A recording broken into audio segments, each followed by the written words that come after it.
que você precisa saber para continuar confiando na mais nova e criticada rede de televisão do Brasil. OM Verdade. Nesta quinta-feira, 11h30 da noite, você vai conhecer quem não tem medo da verdade neste país. A Rede OM não é uma ilha de fantasia mergulhada no mar das outras empresas. Rede OM Brasil e você, amigos para sempre. Tamara Taxman e as canções que tocam no coração da nossa gente. Os ídolos da nossa música popular. Sertão Brasileiro. Toda quinta, 10 da noite. Atenção, emissoras da Rede OM Brasil. Vem aí o Jornal da OM.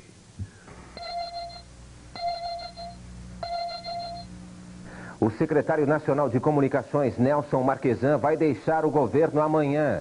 O secretário filiado ao PDS do Rio Grande do Sul fez o anúncio pouco depois que o Supremo Tribunal Federal definiu que a votação do pedido de impeachment vai ser aberta e nominal.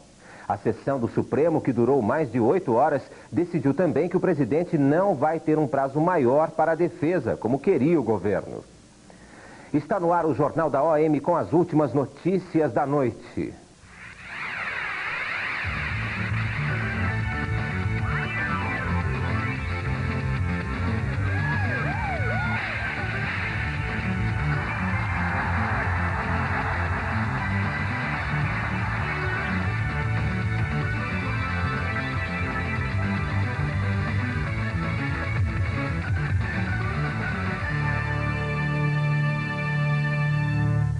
O Supremo confirmou por 8 votos a 1 que a votação do impeachment vai ser aberta e por 6 votos a 3 que o prazo de defesa do presidente é o mesmo definido pelo deputado Ibsen Pinheiro, presidente da Câmara. Com a decisão do STF, o processo de impeachment acelera na Câmara dos Deputados. O relator, ministro Otávio Galotti, foi o primeiro a falar. Leu todo o mandado de segurança impetrado pelo governo e deu parecer a favor do voto aberto e de mais tempo para que o presidente Collor pudesse requerer novas diligências. Foi seguido pelo ministro Ilmar Galvão. Só que depois de 7 horas de julgamento, o ministro Nery da Silveira decidiu a questão. O sétimo a votar, ele defendeu o voto aberto e o rito escolhido pelo deputado Ibsen Pinheiro para a tramitação do pedido de impeachment na Câmara dos Deputados. A decisão foi comemorada pela oposição. O rito definido pela Câmara vai valer, o voto é aberto e vai ser antes das eleições. E eu agora acho que haverá uma maioria sólida dizendo que o presidente terá que se defender, sim, no Senado. Agora é trabalhar no sentido de articular os derradeiros deputados que nós estamos procurando exatamente para poder apoiar a medida, e nós temos o impeachment dia 29. A Suprema Corte definiu esta questão com a sabedoria, interpretando a Constituição e as leis pertinentes à matéria. A decisão do Supremo foi comemorada por um grupo de pessoas que estavam do lado de fora do tribunal. Elas chegaram até a vaiar o assessor jurídico do Palácio, que tentou sem sucesso deixar o Supremo Tribunal Federal. Enquanto o Supremo julgava o mérito do mandado de segurança impetrado pelo governo, a Comissão Especial do Impeachment se reunia aqui no Congresso Nacional. O relator, deputado Nelson Jobim, apresentou parecer pela admissibilidade do pedido de impeachment do presidente Collor. Nelson Jobim não chegou nem a apreciar a defesa apresentada ontem pelo presidente, que pedia diligências e produção de provas, por considerar que esta é uma atribuição do Senado a quem cabe julgar e processar o presidente. Eu não tenho dúvida nenhuma que a denúncia apresentada pelo Dr. Barbosa Lima Sobrinho, ela apresenta e contém todos os elementos, os requisitos necessários para a admissibilidade jurídica e política e a instalação do processo. E a reunião da Comissão Especial da Câmara terminou em confusão. O presidente da comissão, deputado Gastone Rigg, marcou a votação do parecer do relator Nelson Jobim para sexta-feira. Só que o prazo final dos trabalhos da comissão é amanhã. Por isso, a oposição vai recorrer ao presidente da Câmara, Ibsen Pinheiro, para que a votação do parecer aconteça nesta quinta-feira. O governo aceita a decisão do Supremo e o porta-voz Etevaldo Dias afirma que mesmo com votação aberta, o impeachment não passa. Uma decisão da Justiça não se discute, cumpre-se. Agora a luta volta para o campo político. E o governo está seguro que ganhará no painel ganhará com os parlamentares aliados e com o número de votos que ele já tem, isso tranquiliza. O voto pode ser aberto, será aberto e pode ser já. E o governo vencerá com tranquilidade. O presidente do PRN de Arujá, interior de São Paulo, chegou ao prédio da Polícia Federal hoje à tarde, dirigindo um dos BMW comprados irregularmente pelo partido. Depois de prestar depoimento ao delegado federal, saiu a pé e indiciado por estelionato e sonegação fiscal. José Simplício só vai poder ter os carros de volta se pagar os impostos e as multas, que somam cerca de 650 mil dólares. Os fiscais da Receita Federal decidiram hoje suspender até segunda-feira a greve nacional que durou 3 semanas. Se o governo não publicar até sexta-feira a medida provisória sobre a gratificação por produtividade, os fiscais garantem que param o trabalho novamente. As outras notícias que também foram manchete hoje no Brasil e no mundo, você vê com Carmen Sunier. A Iugoslávia é expulsa das Nações Unidas. No Brasil, o governo autoriza a mistura do álcool na gasolina em todo o país. O ministro das Minas e Energia, Pratini de Moraes, autorizou a mistura de 22% de álcool na gasolina. O deputado do PFL de Santa Catarina, César Souza, volta atrás e diz que não pode votar contra a vontade popular no impeachment do presidente Collor 2 dias depois de defender o presidente.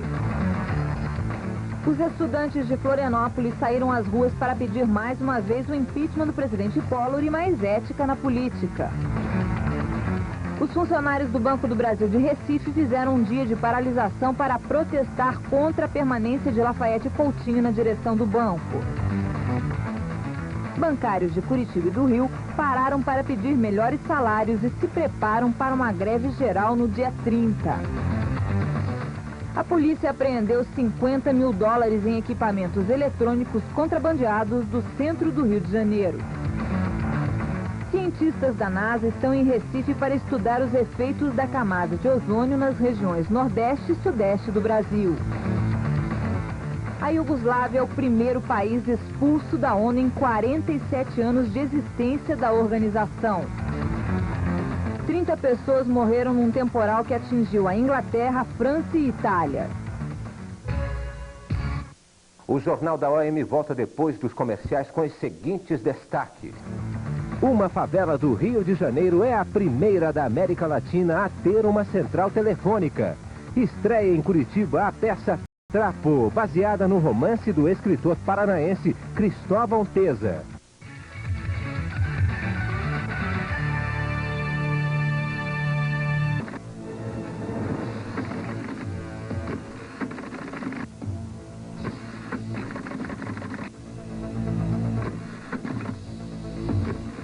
Tudo o que você precisa saber para continuar confiando na mais nova e criticada rede de televisão do Brasil.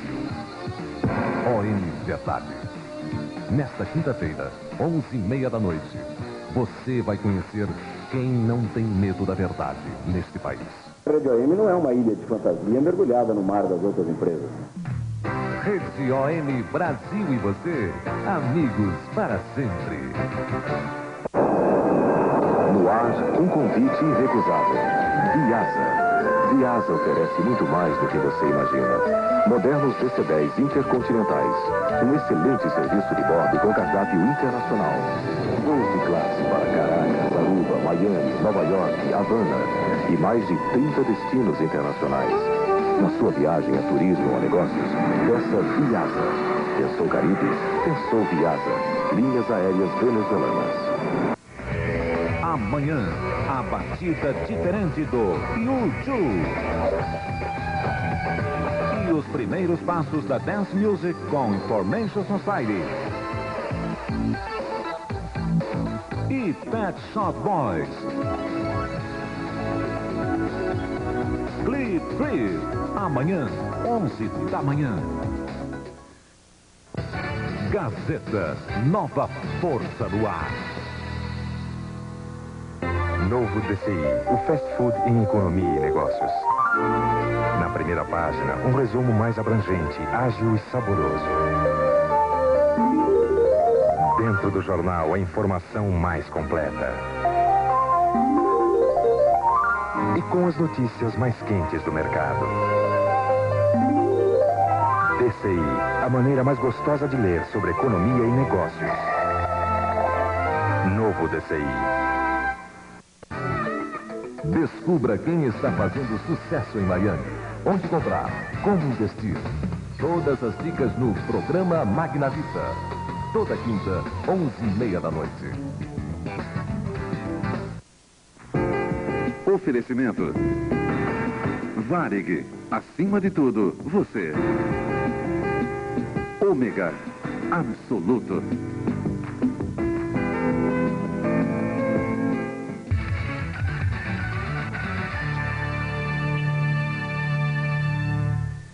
Uma favela da zona norte do Rio ganha uma central de PABX. A Telerge gastou $60 mil e instalou 64 telefones na favela. Cada assinante vai pagar 1.300.000 cruzeiros pela linha telefônica. O valor vai ser dividido em 4 prestações. O Morro do Sossego, uma comunidade com mais de 10 mil habitantes, é a primeira favela da América Latina a ganhar uma central telefônica. Antes, a comunicação ali era tarefa que exigia muita paciência. É que os moradores contavam apenas com este telefone público. A central é composta por 10 troncos, 6 de onde são feitas as ligações e 4 que são receptoras de telefonemas. Toda essa engrenagem aqui é comandada por um computador central que fica no bairro de Irajá, na zona norte do Rio, próximo aqui de Madureira. O objetivo da Telerge com isso é suprir parte da demanda de 200 mil linhas telefônicas em todo o estado e com isso popularizar o telefone. Eu tô rindo à toa e a galera a criançada tá satisfeita. A ideia de colocar a central de PABX no morro partiu de uma reivindicação da Associação de Moradores do local e pode se multiplicar caso outras comunidades interessadas se organizem e enviem um pedido à Telerge. A nossa ideia é estender essa ideia o máximo possível em todo o estado do Rio de Janeiro, de modo que mais comunidades carentes possam ter acesso à comunicação.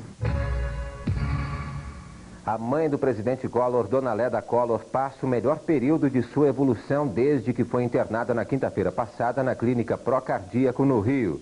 Embora ela ainda corra risco de vida, o último boletim médico informa que os sinais e funções vitais estão mantidos. A partir de agora, a equipe médica vai divulgar apenas um boletim diário sobre o estado de Dona Leda. As ex-repúblicas soviéticas da Armênia e do Azerbaijão assinaram um acordo de cessar-fogo em Nagorno-Karabakh. O acordo entra em vigor na próxima sexta-feira e vale por 2 meses. Este é o tempo que as autoridades precisam para negociar a paz definitiva no território que tem maioria armênia no Azerbaijão. A estreia nacional da peça Trapo, do autor paranaense Cristóvão Teza, é um dos destaques de Carmen Sunier. Começou no Iraque um festival que quer ser um exemplo de resistência cultural. É o Festival da Babilônia. O Festival da Babilônia já começou arrebentando. No discurso inaugural, o ministro da Cultura, Ahmed Rumadi, atacou os Estados Unidos e disse que as crianças do Iraque estão sofrendo com o embargo da ONU ao país. Na verdade, o Festival da Babilônia estava suspenso há anos e está sendo revivido agora como uma forma de desafio ao Ocidente. O festival acontece nas ruas e nos teatros da cidade. Os espetáculos procuram retratar a glória vivida pela Babilônia há 2.500 anos com o rei Nabucodonosor. No Rio, o Museu Histórico Nacional apresenta até o final de outubro uma exposição que reúne a arte portuguesa mais familiar aos lares brasileiros. A exposição Portugal e Modernidade no Museu Histórico Nacional reúne peças de 14 fábricas portuguesas. São cristais, porcelanas, prata e faiança. Uma mesa de jantar tradicional, um conjunto de copos e medalhões em cristal com camafeus em relevo que traz a efígie da família real são alguns dos destaques dessa exposição. Todas essas peças são inspiradas em formas e motivos decorativos do século passado, mas são produções recentes e comercializadas. O objetivo dessa exposição é estreitar os vínculos existentes entre Brasil e Portugal. Vínculos esses que datam desde a época do descobrimento e sempre foram bastante intensos, tanto do ponto de vista comercial quanto cultural. Sexta-feira estreia no mini auditório do Teatro Guaíra, em Curitiba, a peça Trapo. Baseada no livro do curitibano Cristóvão Teza, Trapo tem direção de Ariel Coelho e participação dos atores Cláudio Mamberti, Mara Reis e Marcos Winter. A estreia é nacional e conta a história de um professor que tem a vida invadida pelos poemas de um estudante, o Trapo. Mas quem é Trapo? É um apaixonado, um romântico, um escritor. E como para completar, tinha lua cheia, daquelas assim, derramadas. Eu deitei na calçada e fumei maconha a noite toda. O que a sociedade estava se apresentando contra a sociedade, ele era meio contra tudo isso, né? Essa coisa da família, essa coisa das instituições como um todo, é muito anti tudo isso, né? Que é justamente o espírito que hoje a gente está precisando para ver se resolve um pouco esse país. Mas alguém andou cuidando dessa cozinha. Você sempre foi um menino relaxado. Mãe! Manuel, sabe o Moca? Aquele que vendeu o revólver pro Trapo, tá aqui, ó. Mataram ele no presídio do AU, na primeira página da tribuna. Desculpe, pessoal. Mas o que é isso? Mamãe, Isolda, mamãe. E o Jornal da OM termina aqui. Para você, uma boa noite.